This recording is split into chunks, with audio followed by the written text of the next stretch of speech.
Good morning. Good evening. It's not evening. It's really not. Swing and a miss. You can't start there. Nope. Wrong. But it is a weekend. Happy Saturday. Happy Saturday. Welcome to Warm and Cozy Quilting. I'm Jason. I'm Sadie. And our producer today is... Sadie. Sadie. It's me. Kelly's off today. So if I look distracted, it's because I am. She is. That's okay. It happens. What are you going to do? Yeah, it's fine. I'm glad y'all made it. We're hanging out. Good to see you. I love that of the initial opening comments, 2 of the 3 are employees. And the other one is basically. And 1 is the other shop owner. Yeah. Well, 2.0. I don't think she actually has a shop. It's just, yeah, 2.0. I mean, maybe she does. She could. We would never know, and that's fine. Operating on whatever name she needs to operate on. It's cool. Have fun with that. Good to see everybody out there. Anyway, it's been a long week, dude. Yes. So my friend in college and I determined that September is the Monday of months. Yeah. Because it's like back to school and new routines, and you're just like, ugh. And it's like not quite cold enough for you to get your sweaters out yet. It's not quite fall. So depends on which September you're operating in. Yeah. I mean, you know, that dude said to wake him up when it was over. So it's not that great, is what I'm saying. Sorry, Scott. Our anniversary is this month. Don't tell him I said that. Oops. And your birthday. Sorry. And my birthday. Anyway. It's kind of a rough one to get through. So, you know, we're getting through it. You're all doing great. Glad you're joining along. Yes. As you all are jumping on and saying hi and everything, we appreciate that. I'm going to give you a quick update. Danielle is doing wonderfully. Yep. The end. She's not at work. She's at home recovering. Everything went as it should. She's progressing, I would say, on par. Yeah. I would say probably even slightly better than the first one. Yeah. Because now she has 2 operational hips. So she's doing great. Yeah. So I'm pretty sure she's out there watching actually by seeing Lydia's comment. I know she's watching. So if y'all want to say hi to Danielle, she's there. She's watching. She's reading. Correct. Do that because she's at home safely where she belongs. Yes. One of the things I think is making a huge difference is just that she knows what to expect. Yeah. So that makes the mental place a lot better. Absolutely. Makes it a lot easier to heal when your mind's right. Right. And this time we didn't mess around with the pain meds. We are keeping on a regimen. Yes. Yes. Follow directions. Follow directions, guys. Super smart. Sometimes those doctors do know things. Not all the time, but sometimes. Are you saying that they've had more experience and knowledge in that field? I am saying that, yes. Oh. They've seen Weird. a thing or two. I would hope so. Unless it's July, and then they haven't. I have no idea. Anyway. That's funny, actually, too, so sorry. All right. Let me say hi to some people here real quick. We got, again, 2.0. Good morning. Good Glad morning. to see you. Good morning, Kelly and Diane. Good morning, yes, I'm throwing you under the bus already, Kelly. If you weren't watching, though, you wouldn't have known that happened. I don't know. There was no escaping it. Kelly, you're fine. Thank you, Kelly. We love you. You're awesome. Good morning, Patty. Hello, hello, and good morning, Lydia. And hi, Ray. Hi, Good to Ray. see you, Ducky. Good morning. Anyway, all right, Vicky. Good morning from YouTube. Fantastic. Hi, thank Vicky. Appreciate you. Yes. Good morning, Alvina. Good morning. There's Patty saying hi to Danielle, and she's saying hi to Danielle. I love it. Good to see you as well, Susan. Yes. Yes, fantastic. Don't forget, while you're watching these videos, if you're having a fun time and you're enjoying the conversation, don't forget to hit the follow, like, share buttons. Also use those emojis there at the bottom. Those are fantastic and helpful for us, and they're free. Because free. Yes. Hard to go wrong with free. I love free. And if you're over on the YouTube side, don't forget that subscribe button there at the bottom. It's red. It's like a little... Oh, Joni, I'm so glad. Thank you for letting me know. I'm glad I got those to you. No problem, Joni. We're here to help. Southern Illinois present. Woo! The list will show up eventually, I'm sure. Say hi to this boy. He's hollering at you. Well, listen, Ducky. I got work to do, man. No. We'll hang out in a little while. Anyway, hit that subscribe button if you're on the YouTube side. It's free. Yes. Also free. Free. Free. Okay. Morning, Christy. Good to see you on. A couple announcements. We have some classes coming up this month. Yes. Some very important ones that you absolutely have to participate in. You have to. Have to. Why aren't you signed up yet? What are you waiting for? So we're going to get into it, but the topic is sewing scaries, and maybe your sewing scary is that you just can't figure out that pro stitcher. And if that's the case, we are doing a virtual pro stitcher class. When is that? Is that this coming Thursday? No, it's the 18th. It is this coming a week Thursday. From yesterday. Wow, that's coming. No, a week from 2 days ago. I'm lost. It's been a week for you as well, huh? It is. It is. That's what happens when I'm not here with Danielle. So this coming Thursday, Pro Stitcher, virtual, 4 to 7. If you've gotten Pro Stitcher within the last year, 2, 3 years, whatever it's been, and you just don't really like to use it because you don't understand it, this is the class that you need to take. You don't have to come in. Nope. We will be doing it virtually via Zoom with Annette Look. She's an educator we just had in for an education event. She is fantastic. She is fun size, and she brings a lot of energy. That was her term. That was her phrasing it, because she's not real tall. Nope. Which is fine. You're going to be on virtual, so you're not going to have to pay attention to that at all. Also, you have the option that you can do the class here in person. Yes. Some people prefer to be in a group of others for learning. So either or. You don't have to come in. You can stay home in your comfy chair. You can come in and work with and watch it all out here just the same. Whatever you want to do. Okay, $25 this coming Thursday, 4 to 7. Please sign up. Annette needs you to be there. You'll be thankful you did. Yeah, the thing that I really love about Annette is she makes it so fun and so easy. Yes. She's very good at, getting those nerves out and just explaining it in such a way that you're like, oh, makes sense. Look at all the possibilities. Right. So if you're just not confident, that's what that class is for, instilling that confidence back in you. And if I've learned anything with any educators is I don't click with every educator. Sure. Nobody clicks with all the educators all the time. And maybe you haven't found the one yet that makes sense to you. Right. This is why you take classes to find that person that makes sense to you. Yeah, So, or somebody just phrases something in a new way, and that is the thing that lands. You never know. Absolutely. So, quilting scaries. That's what we're talking about today. Yes. So I'm going to need you all to let us know what part of the quilting process scares you the most, because we're going to kind of go through them all. Talking of that, not even necessarily quilting. How about trying a different something? How about making a bag? What if you wanted to make this cute little candy bag? That's so cute. If you have somebody in your life that loves a particular candy bar, for me it's Reese's, but for you it might be something else. Make them this cute little bag, and then, they can always have their favorite stashed. So this is a class that we're going to be offering. Yes. Sophia teaches this class. Correct. And when is this? It is last week of September. Okay. That's all I know. Oh, so sorry. Sadie! I had the dates. Oh, they're all love gone. Of Pete Sampras. Okay, I'm gonna get the date and all that information for you. It's real cute. You will put in a zipper, so you'll get to work on that skill. There is some free motion quilting, so you work on that skill. This is coated in a like an iron-on gloss vinyl. Yep. So that way it's protected and it's going to last a long time. And then you just need like a fun fat quarter for the lining. So it is September 29th. That is a Thursday. Perfect. And it starts at 10 a.m. 10 to 3. So it's a 10 to 3 class. Okay. Hour break for lunch. There are some spots available still. It's a little over halfway full already, which is great. Mm-hmm. But there's still some spots. This has been a real popular class. Yeah, the first time we offered it, one of our friends brought in a dog treat bag. And I was like, that is so smart. So it doesn't have to be candy. No. Any of these kind of, branded bags. Maybe it's a potato chip. We should do the dill pickle lays for Victoria. Victoria, quit watching right now. Sorry, I just spoiled your Christmas gift. Anyway. Speaking of Christmas gift, by the way. Right? Like, what a What do great you get these people? gift for Christmas. Make them something. Especially like this is such a good size to just like chuck in your purse to have all your essentials or whatever you need. Yeah, so that class, sign up for that. Yes. Or, again, getting a little bit outside your comfort zone. Have you made a bowl? Look with at rope? how cool these Or are. a basket. I also think these make great gifts if you're thinking about the holidays. Yep. It doesn't necessarily like have to totally match somebody's house to be used. And sometimes you're just like, how many quilts can I give this person, really? So if you're looking for something else, these are so fun. Yes. You just, you wrap some batik is what Harriet suggests. Mm-hmm. You do a little zigzag so you can have a fun color that shows. You can use your variegated threads if you like. And then she has all different ways to finish them, to tie them off that are creative and cute. So this is your regular rope bowl basket. Correct. So this is the standard one you're going to make in the class that is going to be September 27th at noon. So that would be a Saturday. So Saturday, folks, where you at? Yeah. Take the class. It's okay that you work. Totally We have fine. the class for you.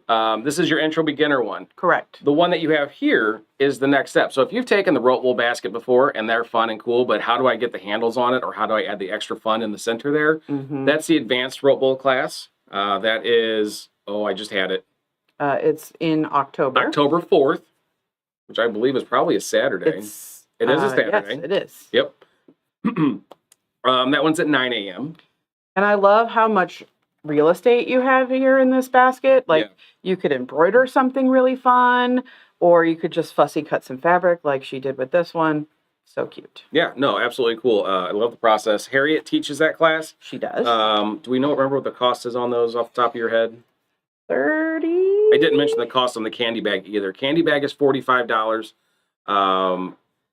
Yeah, I don't have that right. I'm 95% sure that it is a $30 class. I feel horribly overprepared all of a sudden. It's a 3-hour situation. Yes. I'm gonna let her look at that. I'm looking it up. I'm sorry. Fine. You're doing a great job. I'm gonna stand over here and pretend to know what I'm doing while you continue to look at it. Yes, $30. It's 12 to 3 for the beginner. The basic one, yep. And then probably the same hours and price for the advanced, but I think it shows 9 a.m. in here for the 9 to noon for the advanced one on the 4th. Nice, nice. Also nice. $30. So take your rope bowl basket to the next level. Yeah. Come take that class. What are you waiting for? Great catch-all for your keys and your wallet by the door. So cool. Trying something different and fun. Perfect. Oh, hey, Terry. Good to see you as well. Yes. I think that's everything announcement-wise at this point. Yeah. We do have some spots left for Echoes of Iceland, which is that block of the month that's coming up in January. That is a Stripology block of the month that Daniel will be kind of going through. It's $50 to sign up. It's $150 December 1st, and that means on December 1st you get the entire packet of fabric and pattern. You can then take it and do it all at once if you want, or you can do the block of the month part of it. There's classes available through 2026. Is it 10 month? 10 month. 10 month block of the month. So I want to strongly encourage you to sign up for that as well.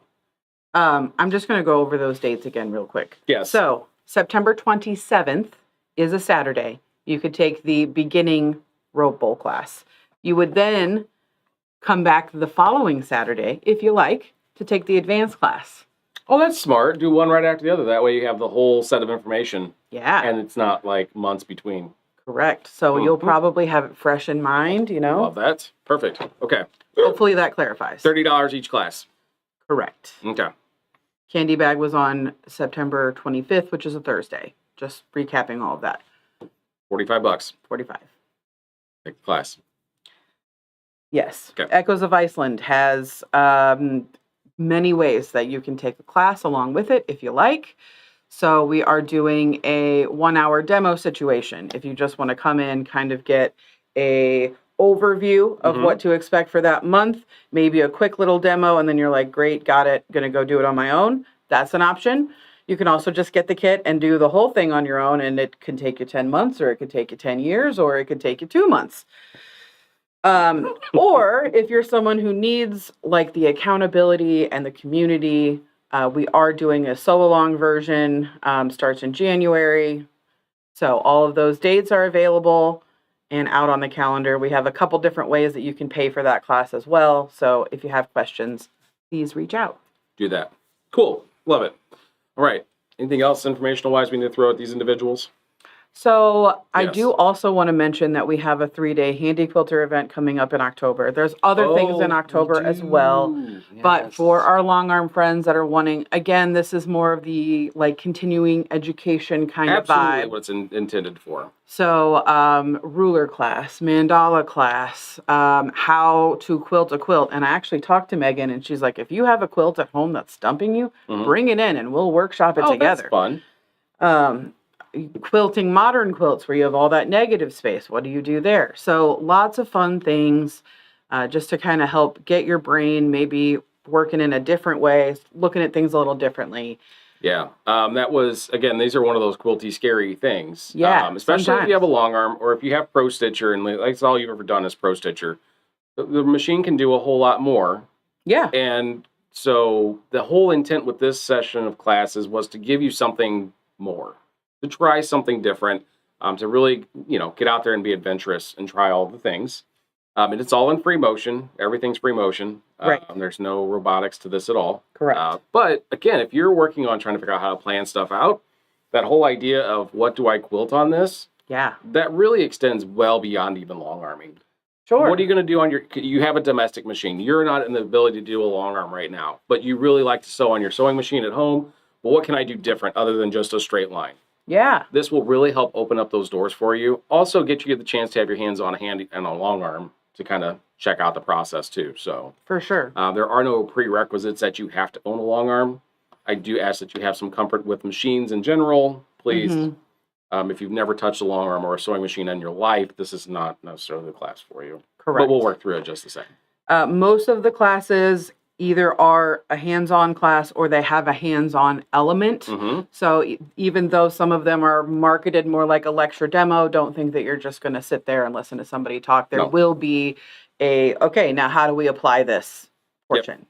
So keep that on your radar as well. That is October 10th, 11th, and 12th. Yep. And you can buy each class individually. It's morning and afternoon classes each of the 3 days, or you can buy the entire group for a discounted rate. Correct. So sign up for those. Please do that now or in a minute. That's fine.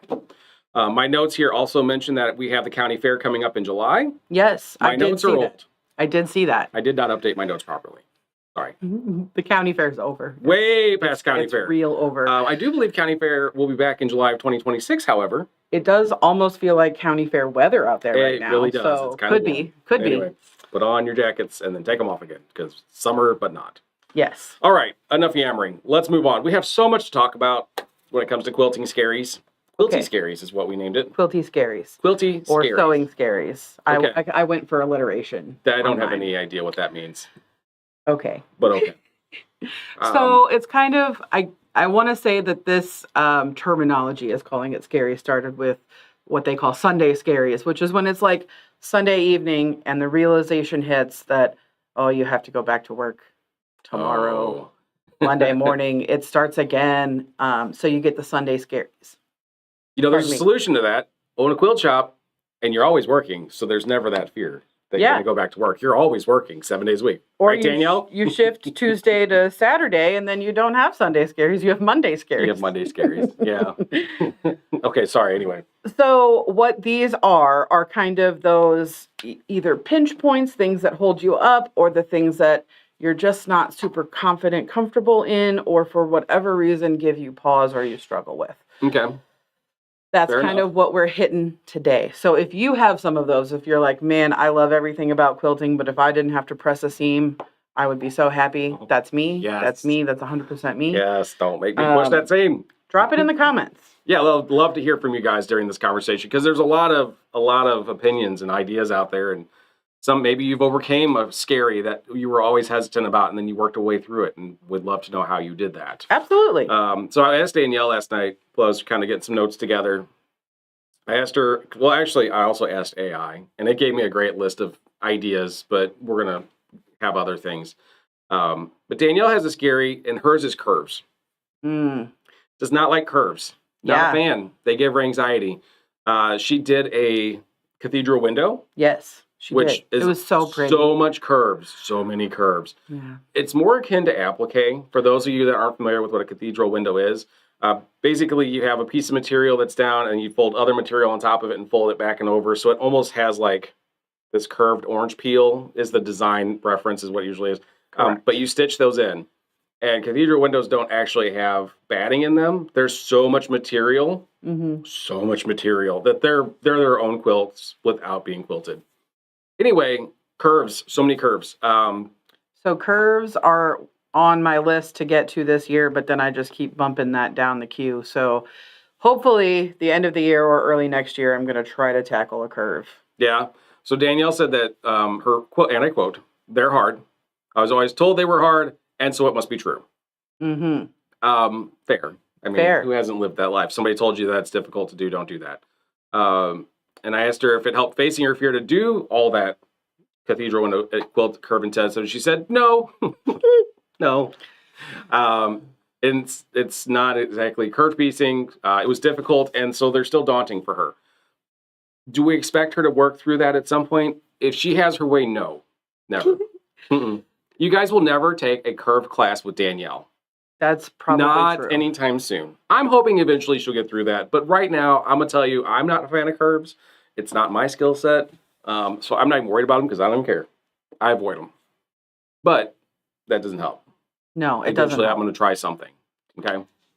So I do think that knowing when the correct time to challenge yourself is, and if you're not in a phase of wanting to try something new, don't. Don't force it on yourself. That's true. That's a good way to look at that. Yeah, don't go try new things that you're not ready for just yet. Because sometimes, like, I'll be working on a real intricate quilt where I've, like, maybe had to map out where every block goes or something like that.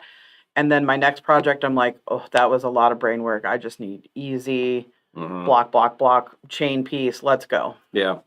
I was then looking at myself as far as what my concerns and my scaries are. At this day and time, my scaries 1/4 inch seams.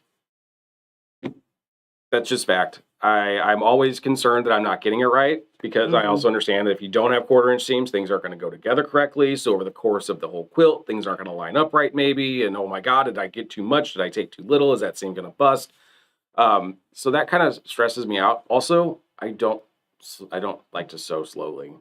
Yeah. And guess what you can't get? An accurate 1/4 inch at high speed. So that one's tough. Yeah, that's real. My current scary. I don't try to piece a lot because I don't like my seams. I feel like you have to just practice and try new things. You do. Until you find the method that works for you. Absolutely. I was talking with a customer the other day, and she was saying that with her cutting, she feels like she maybe slightly overcuts. But somehow then she must be taking a deeper seam because everything works out. And she's like, I don't even really know how. And I'm like, if it's working for you, don't change it. Seems like you've got it figured out. So absolutely keep going with that. Because there's, 20 different ways to do the same thing. There are a ton of products that we can recommend that help you with that 1/4 inch seam for sure. Absolutely. But yeah, for me, I feel like I've finally gotten to the comfortable place. Like I know what setting to set my machine, what foot I like. Right. So it's gotten a little better for me because like I did piece a project on Danielle's machine and it's the HP foot, which gives me the edge of that foot is a 1/4 inch. It doesn't have a shield on it.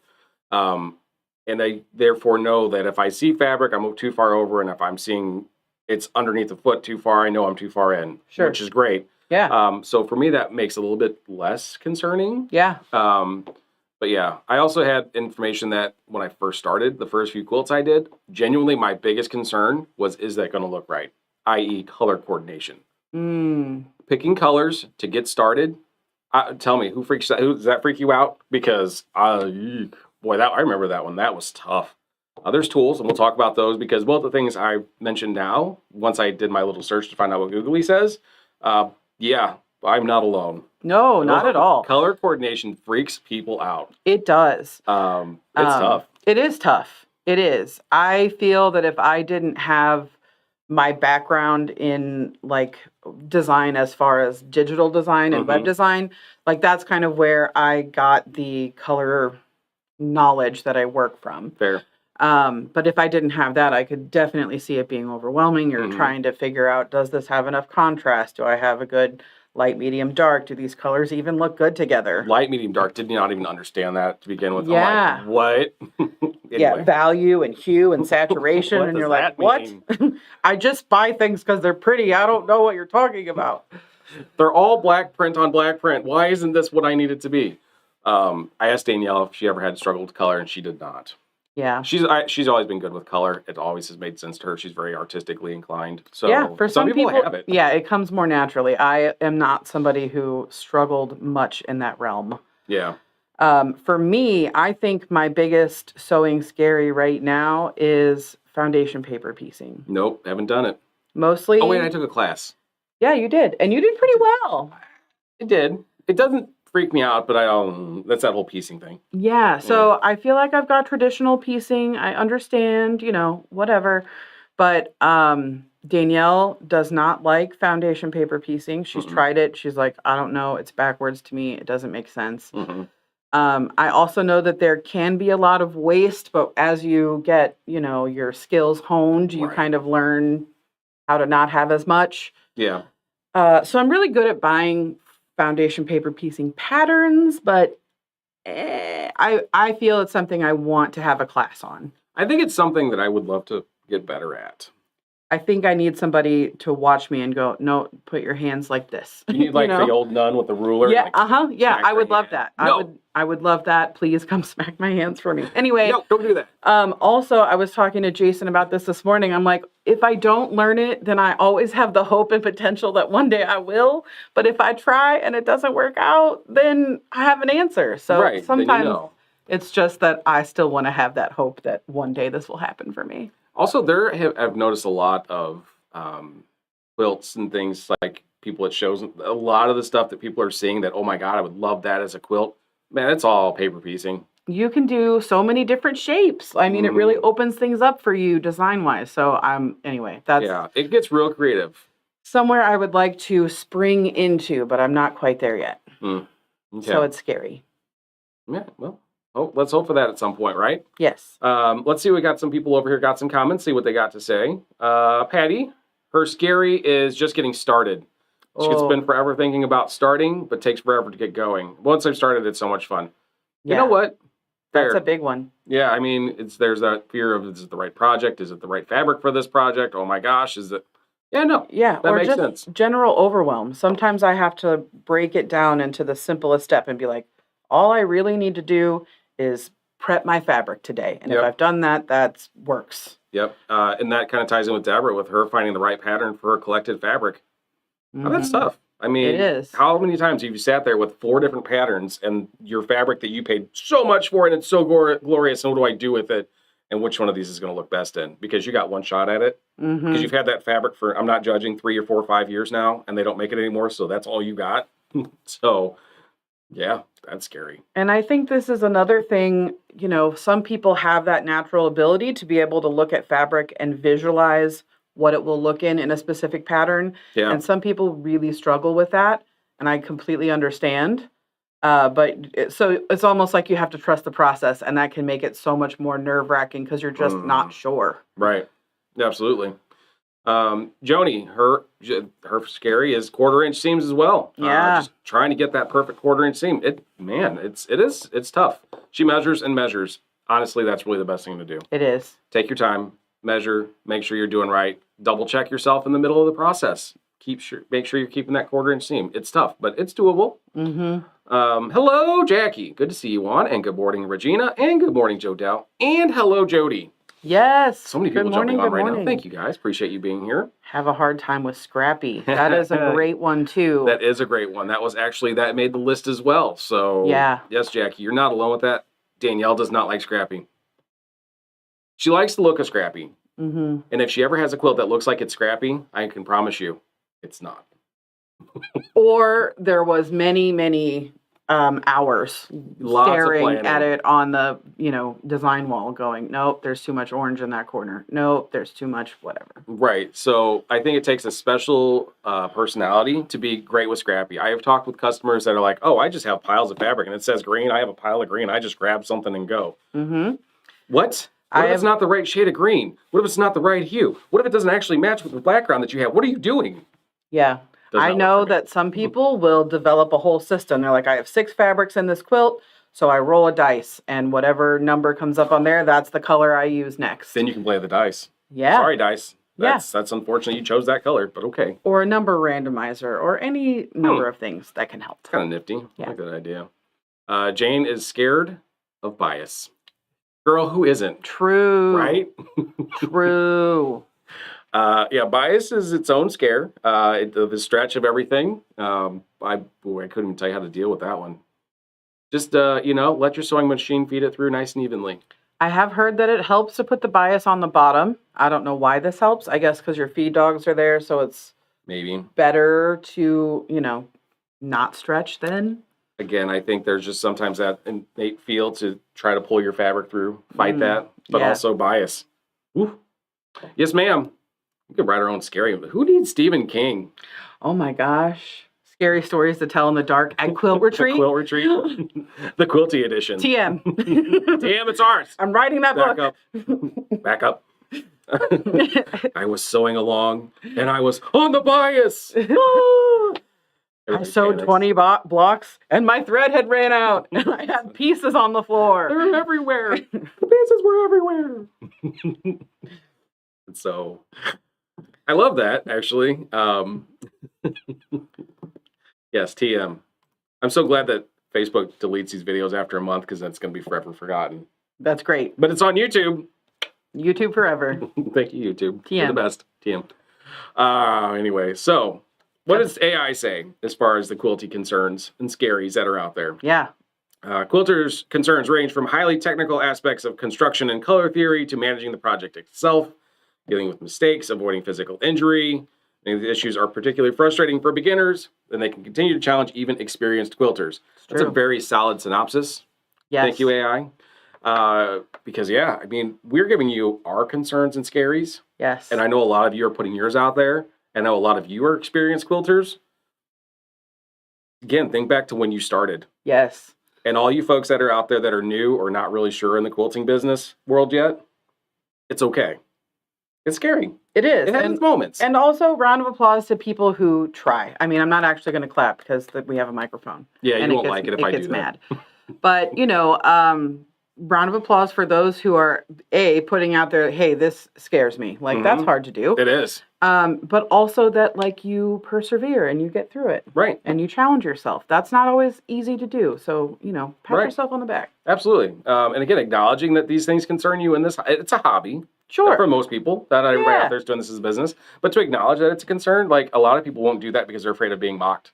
Oh, somebody's going to make fun of me because I don't understand a 1/4 inch seam. Nah, man, listen. Right. This safe zone here, I don't. Absolutely. Totally fine. We are very much in the thought wheelhouse of, like, everybody starts somewhere. Mm-hmm. And some people are starting for years. Yes. Whatever. And there's 20 different ways to do it. So, like, if you did it and it is effective and it doesn't fall apart, then you did it. Right. It doesn't really matter how you got there. No, it doesn't. There's no right or wrong. There are no rules in quilting. Rule number 1, no rules in quilting. Rule number 2, they really recommend a 1/4 inch seam. Past really that, whatever. Something about math, I don't know. It's the math of it all. Yeah, you're right. So AI did break this down into a couple different categories, and I do like the way it did this just to kind of help streamline the thought process. So the first category it gave us was technical and construction challenges. Mm-hmm. Okay.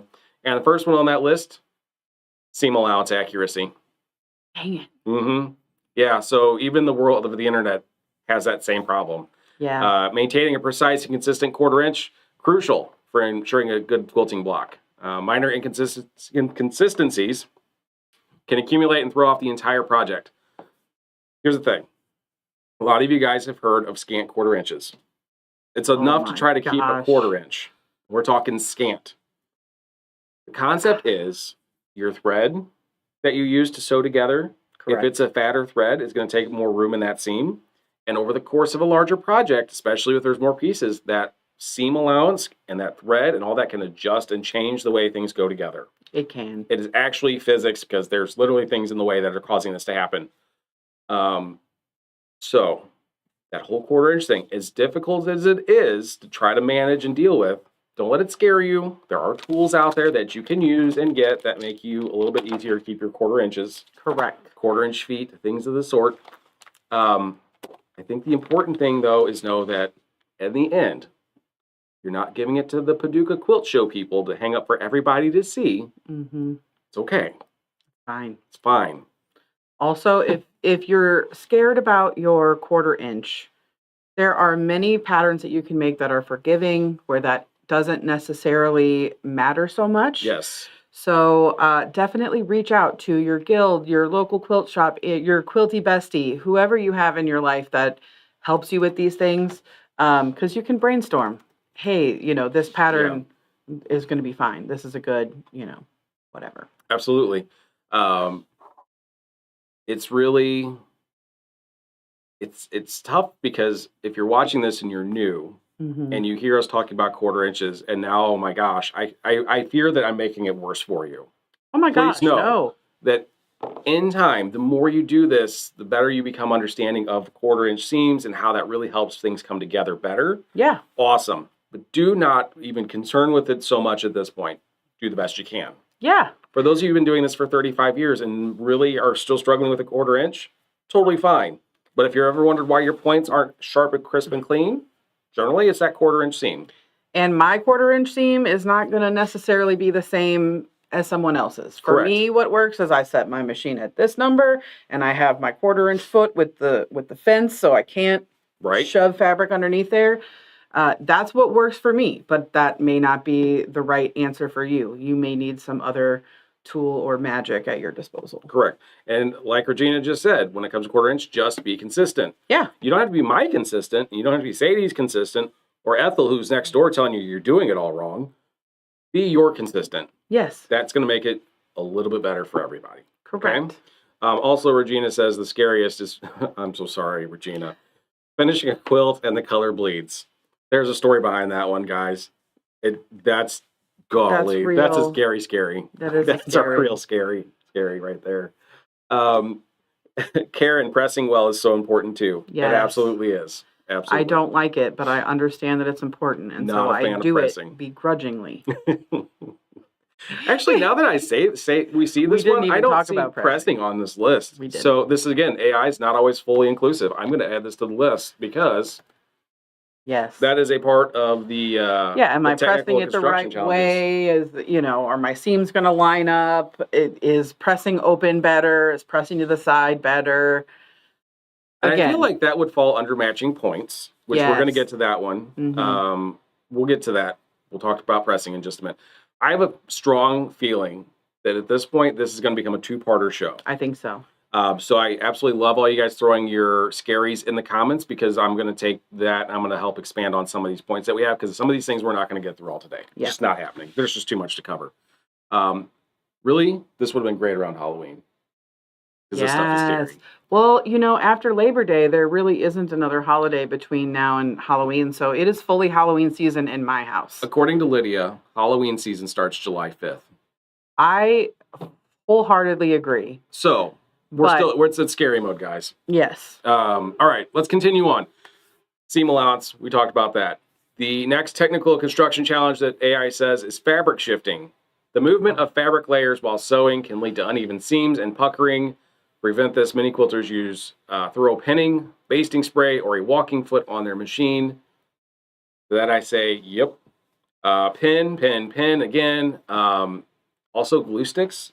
I've seen the Yes. people using glue sticks for like putting binding on to keep stuff from shifting. Yes. So that helps that. I've heard that's really fantastic. Right? So smart. Just little dot of Mhm. glue along the way. Yep. Slick backings, like if you're doing a quilt sandwich and you're going to do it on your regular machine, things like Minky intimidate people, because It sure slick does. material, wow, does it slide, and you will pucker something super fast. Right.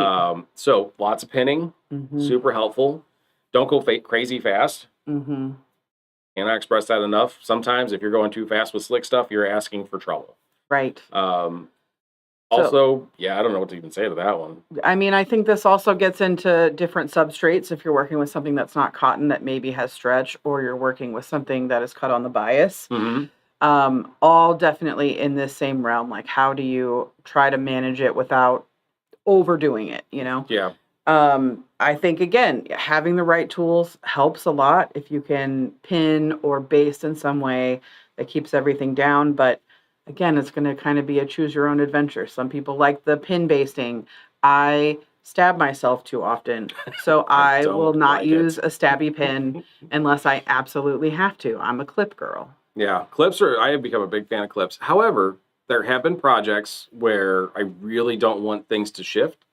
And I have pinned those because I don't want those even though they're nested, I do not want them shifting while I'm trying to get this long run of, stuff sewn on. So, And even like a stiletto to help you guide through, because you can't get your fingers underneath the needle. yeah, That can be helpful too. absolutely. All the things that you can do to kind of keep that fabric together safely. Yes. Whatever you do, don't use your finger all the way up into and through the needle. Please don't. Don't do that. It sounds painful. Oh, wait, I've done it. It's I love awful. that Jackie is already talking about what scary movies she's watching. So my husband and I watch Halloween movies every year, basically starting in September-ish all the way through October. So I've Yeah. also started my scary movie watching. Anyway, sorry. Go back to the conversation. That's great. I love it. That's why we have people following along and commenting. It's great fun. All right. So fabric shifting, concerning, scary, really.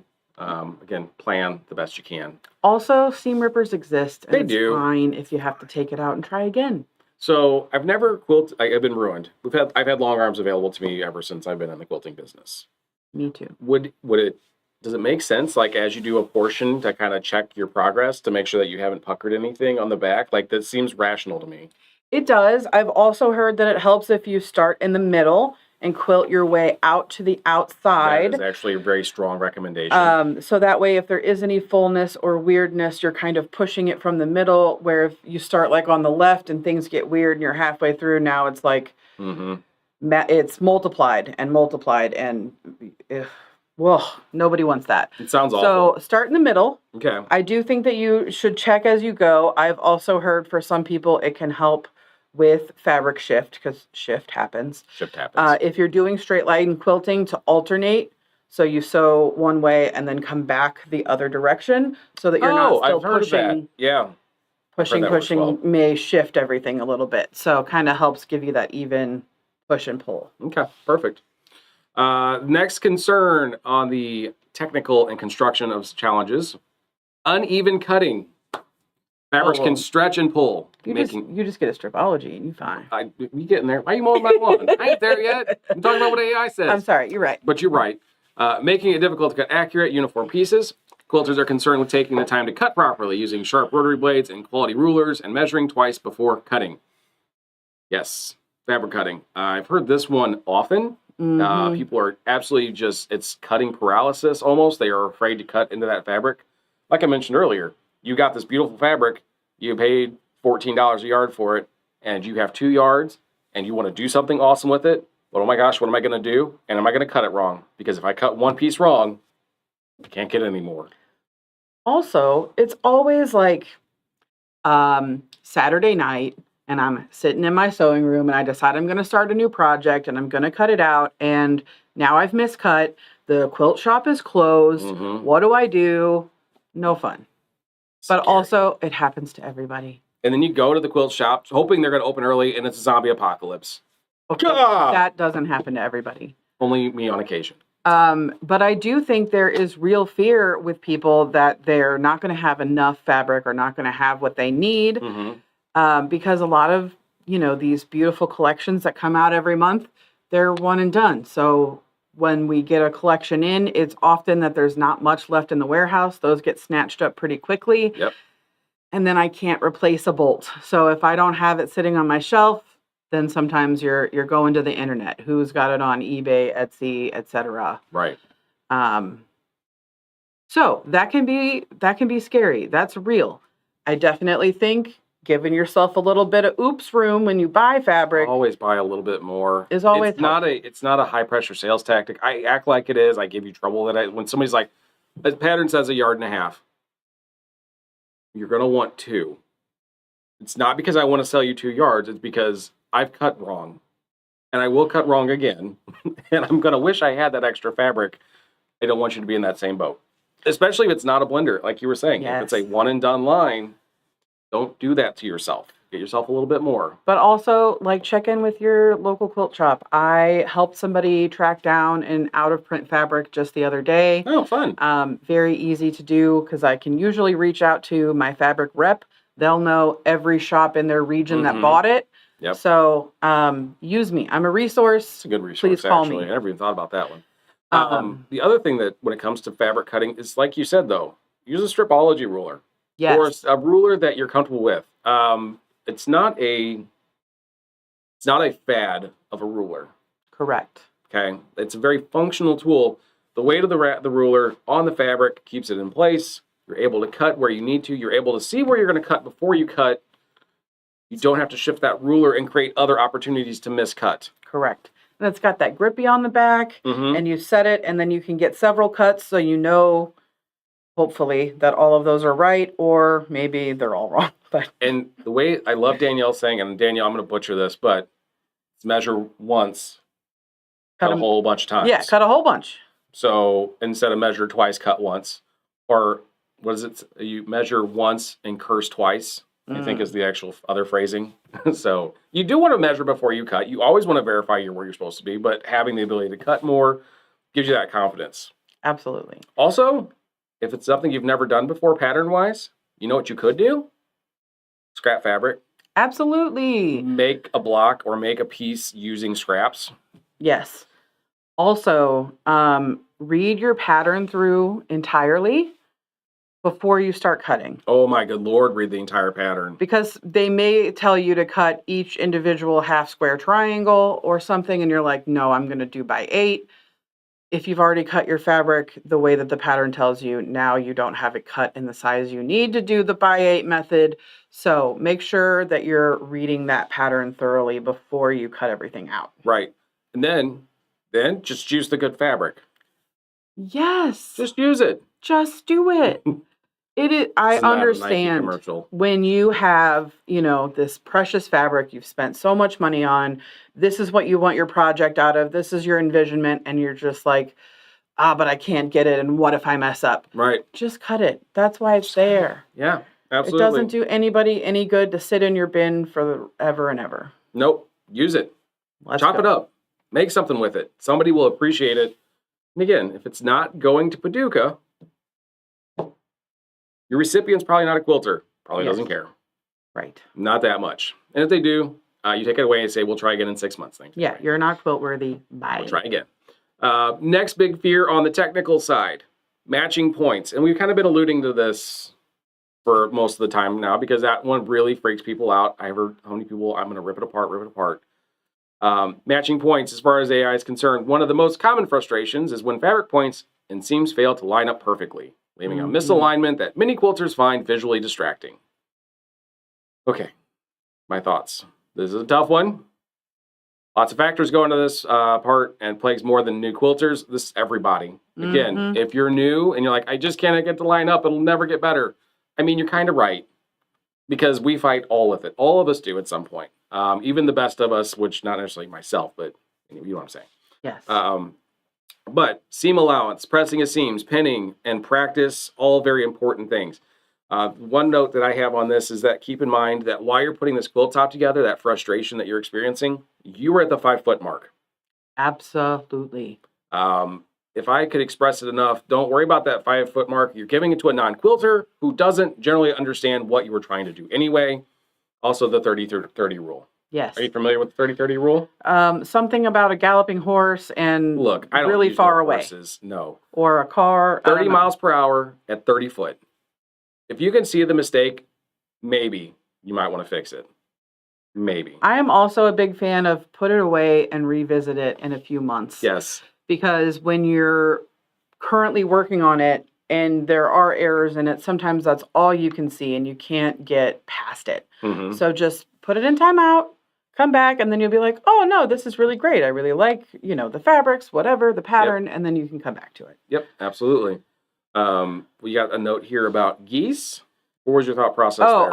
I kind of said this earlier, but also, if you are making some of those block elements like an hourglass or flying geese or half square triangles, and you have a method that works well for you, use that.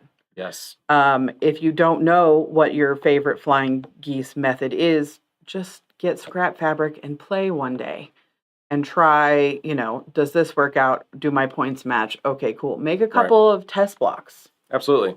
And I deal with geese too, because how many different ways are there to make geese out there? I mean, good Lord. Yes. At least 5 that I can think of. Yes. I think Danielle said she went to a goose class and they were going to teach her 4 or 5 ways. And then she got there and actually I'm going to teach you one more.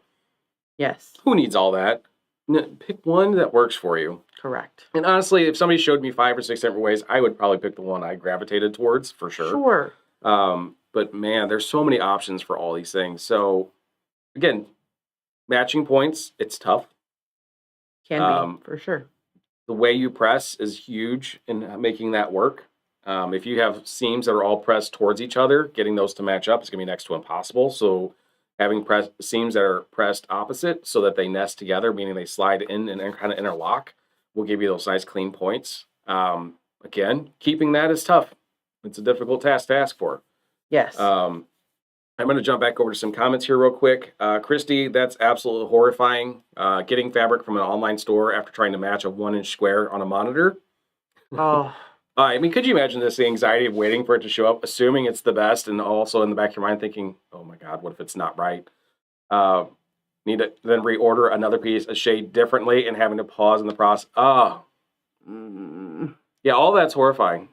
But also part of the process. But again, if you have a local shop nearby, use them as a resource to help you the best you can. Absolutely. If it's a blender, it's likely that there is like a color or swatch card available that may be helpful to have in your warehouse or in your wheelhouse if it's something that you use a lot. Mhm. So see if there's a color card that's available that can help you shop from your house. Yeah. There are so many technical things between the way that a fabric appears on your screen and how it comes to be there. It could be your monitor settings. It could be the settings for the way the website displays colors. It could be the browser you're using. It can be many things. Yes. So understand that as a quilt shop, we try as best we can to do what we can to color match, but it is just not the same as seeing it in person. Yeah, it's difficult for sure. But yes, definitely another sewing scary. For sure. So back to Danielle here. She's testing us. Okay. See if I can handle this. Here we go, guys. Danielle says, I'm not worried about what others think. If it's wrong, and I'm fixing it. Which, that's not the test part. That's Danielle. If it's not right, she's going to fix it. If it's already all the way together, quilted and bound, and recognizes the mistake, she really does fight to rip it all apart and fix it. So I'm proud of her for not doing that. But the next question is, what if I can't get it to come out right? Okay. And this point is where I'm going to defer to Danielle's opinion on such things. The strongest recommendation is I wouldn't rip anything more than 3 times. Correct. Number 1, if you are trying to unrip a seam and then put it back together and unrip a seam and put it back together and then unrip a seam and put it back together again, that fabric has just gone through an atrocious workout. And it's probably real close to damaged, which means that you've just lost all that fabric. Those 2 pieces, you can't work with them anymore. So I personally would stop at 2 rips and hope for the best. If I can't get it right, it's just going to be part of the process. Now, if my block is completely turned around and upside down, that's different. Do my best to get it back and fixed in the best I can. But if I can't get those points to stick and they're not exactly what I want, get 2 shots. Can't get it right? Well, it's just going to have to be what it is. Also, that quilt's probably not going to Paducah.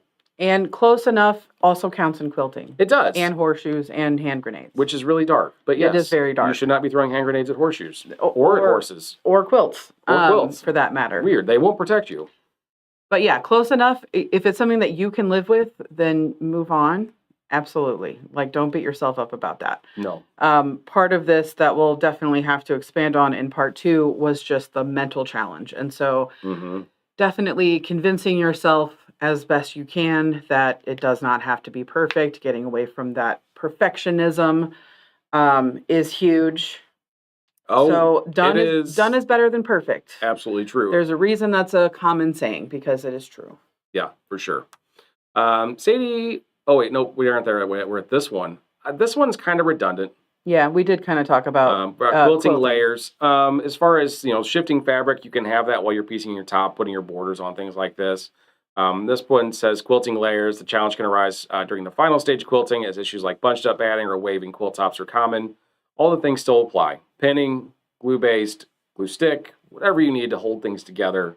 Take your time, pay attention to what you're doing. Sure. Also, I'm going to go back and say, Danielle, how did I do on answering that question? Did I nail it? Let me know. And if he didn't, just text it to him. Don't put it in the comment. No, yeah, don't call me out like that, please. Also, I think I may have missed it. Sarah said she made a Halloween bow. Oh my gosh. She came in and picked out fabric the other day for it, and I was so excited. Is she going to bring it to show and tell? I hope so. But we were talking about how we often are getting inspiration from the same Facebook group. So we were comparing notes. But I'm so happy for you. I would love to see it. Sounds so awesome. If you don't bring it in, please email me a photo. Okay, thanks. Okay, thanks. Bye. So you did throw in here, as we run out of time quickly, you brought up, on the technical side, a sewing machine. You want to go ahead and expand on it? Because AI did not pick up on this possibility of being a technical issue for us. This is me. This is her. If you are not someone who has grown up sewing or has that tradition of your mom sewed your whole life, so you have this just natural, experience with a sewing machine in the house, is what I'm trying to say. If you get a sewing machine for the first time, they can be intimidating. Yeah. There's all of these fancy stitches. When am I ever going to Buttons and use things them? and You have to feet set and your attachments. tension. What? What? What is that? How That do you sounds do stressful. that? There's a number for everything. What? What's the letters mean? I don't know. And what happens if I break it? And what happens? And Good Lord, you stressed me out just now. yeah. I have not had enough coffee for this. that can be a real sewing scary. And Yes. I think that with all technology, it is kind of a relationship because machines end up with their quirks and you just kind of have to learn each other. Yeah. I hear all the time, my machine doesn't like this thread.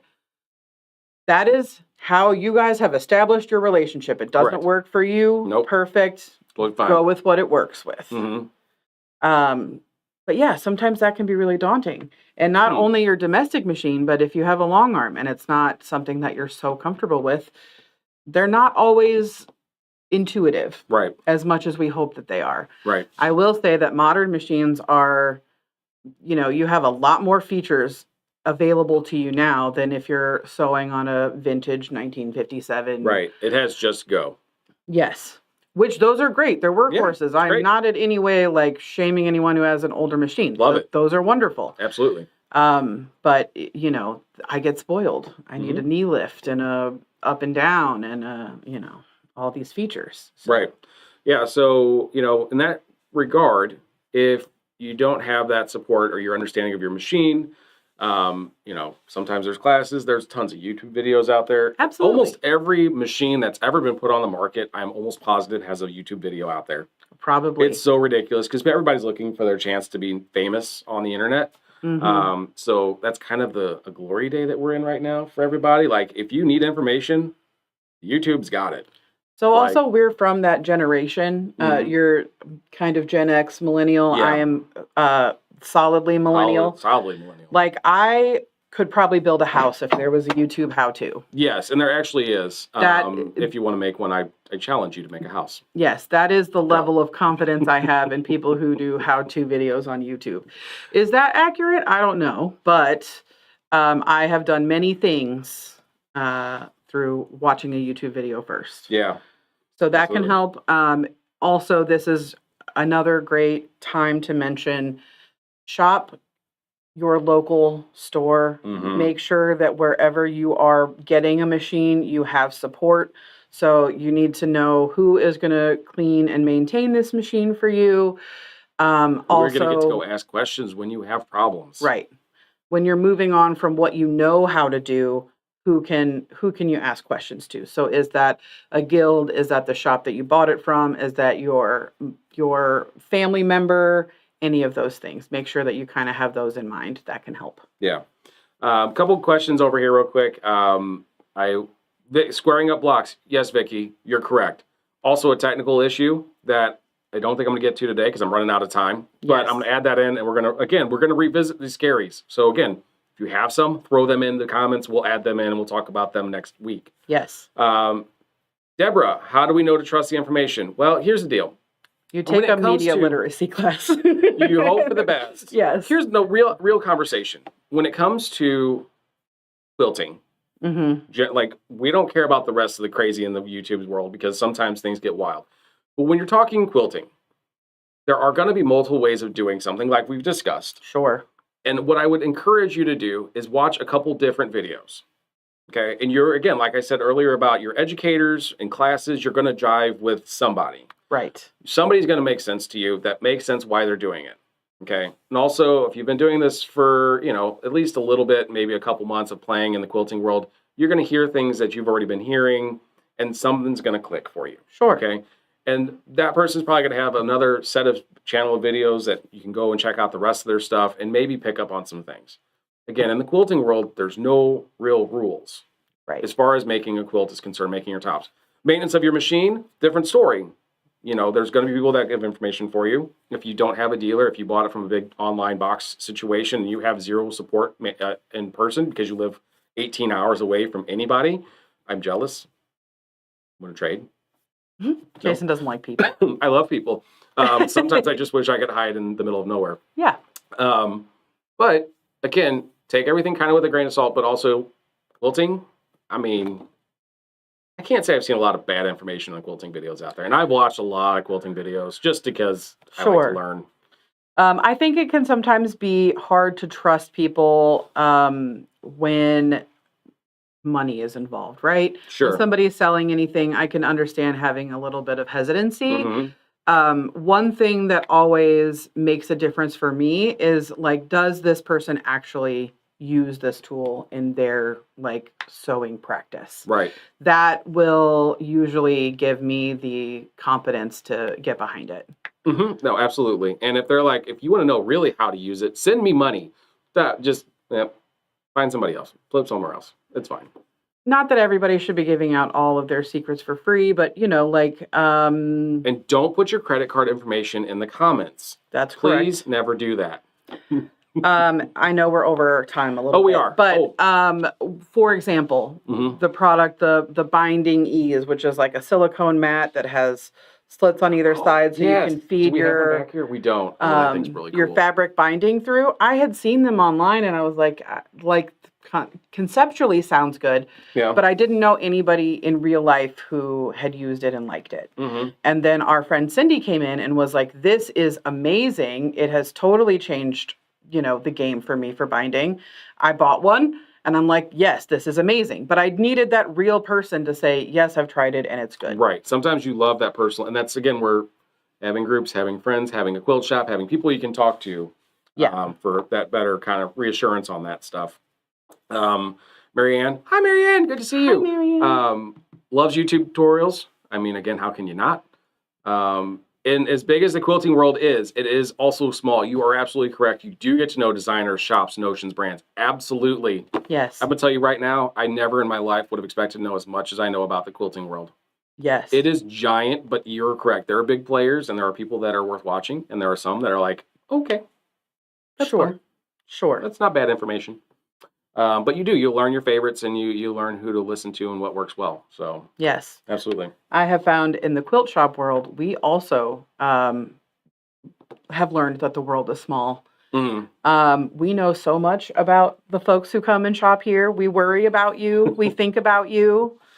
We do. We're glad you show up and we're glad you're here hanging out with us. Yeah. But we do worry about you when we don't see you for a very long time. Yeah. So we do appreciate you guys coming along with us during these videos as well. Yeah. And also, again, appreciate you sharing this information with friends. Yes. But it is nice to be small, but I can still, you know, remember people's names and know, you know, what's going on in their lives. Absolutely. I like that. Yeah, it's really awesome. Okay, so that's it. I can't get through any more. Nope. Because otherwise we'll be here for hours.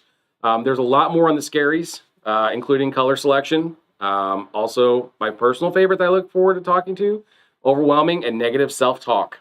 We're going to talk about ourselves, guys. We're going to have this conversation next week. You and me both. Yep.